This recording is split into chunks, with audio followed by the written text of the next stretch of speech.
જોઈ શકો વાલા મિત્રો, ગયા વર્ષના આપણે આ કલમ બનાવી હતી। આ જે ગુંદી છે એની અંદર આપણે આ ગુંદાઈની કલમ બનાવેલી છે અને આ જગ્યાએ બે ફ્રૂટ હતા તે પાકી ગયા છે અને ખવાઈ પણ ગયા છે।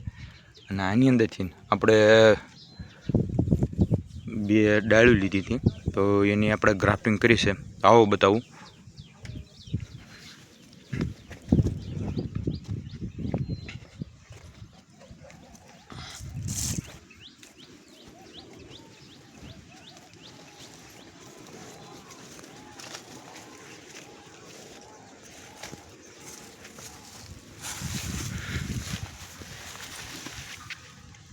આપણે 7 થી 8 દિવસ પહેલાં અહીંયા ગ્રાફ્ટિંગ જે કરેલી છે તે આ પણ ગુંદીનું ઝાડ છે અને એની માથે આપણે ગુંદાની કલમ બનાવેલી છે। અને આ ઉપલો કાગળ ઉખાડી લેવી।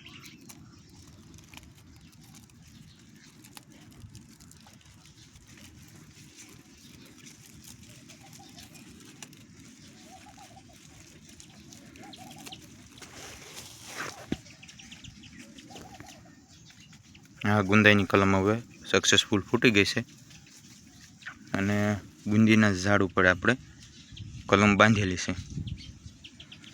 જોકે આ વર્ષ દિવસનો કે 1.5 વર્ષનો બીથી ઉગેલો તૈયાર રોપો હતો, એમાં આપણે ગુંદાઈની કલમ બનાવેલી છે। અને ગુંદી તમે ગમે ત્યાં જોઈ શકો, ગુંદી છે અથવા ગુંદો, એને પાણીની જરૂર નથી રહેતી। આ વર્ષથી સામા વર્ષ સુધી એ ઝાડ એમ તેમ ટકી રહેતું હોય છે। અને આવા જંગલી ઝાડ હોય છે એમાં આપણે જે ગ્રાફ્ટિંગ કરીએ તેમાં બેનિફિટ એ રહેતું હોય છે કે ભાઈ હવે એને ખાતર પાણી કે દવાની જરૂર પડતી નથી। બાગાયત કરો કે અથવા કોઈ પણ કાર્ય કરો એમાં તે તમને રિઝલ્ટ સારું એવું મળી રહેતું હોય છે। ઝાઝા ભાગે આપણે ખેડૂતો એવું કરતા હોય છે કે તૈયાર રોપા લાવી અને વાવતા હોય છે, જેથી એની આવડતા અને આયુષ્ય એટલે કે એનું જીવનકાળ થોડું થઈ જતું હોય છે। વાવાઝોડું છે અથવા એવા કુદરતી આફત છે તો એના કારણે પણ ઝાડ ખરાબ થઈ જતું હોય છે। પણ જે આપણે આ મેથડ વાપરી કે જે બીજથી તૈયાર થયેલો છોડ છે અને ખૂંટા કલમ બનાવી છે આપણે, અથવા તમે ભેંટ કલમ પણ બનાવી શકો છો। ગુંદાનો રોપો લઈ અને કલમ હોય કે અથવા રોપો હોય એની સાથે જોઈન્ટ બાંધી દો એટલે હાવ દેશી જુગાડ તરીકે પણ કલમ થઈ જતી હોય છે ભેંટ કલમ। આ બંને મેથડ વાપરી શકો, જેથી કરીને જે કુદરતી રીતે બિયારણ હોય ઉગેલું એ ઝાડ આડું નહીં પડવા કરતું, કારણ કે એનું ખીલા મૂળ બહુ ઊંડું સુધી જતું હોય છે।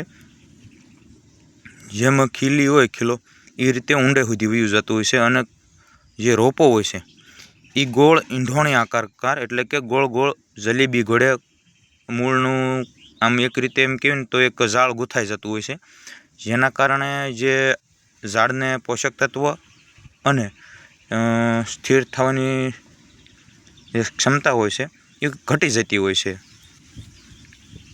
એનું રિઝલ્ટ આપણને પૂરેપૂરું નથી મળતું। અને આ જે ઝાડ છે આમાં એ બધી જ પ્રકારના એને જરૂરિયાત પૂરી પાડતા હોય છે જે બીજથી ઉગેલા છોડ હોતા હોય છે એમાં, અને એની ઉપર તમે ગ્રાફ્ટિંગ કરી શકો છો। તો આવા જ વિડીયો જોવા માટે આપણી ચેનલને લાઇક, સબસ્ક્રાઈબ અને કોમેન્ટ કરવાનું ભૂલશો નહીં। જય જવાન, જય કિસાન।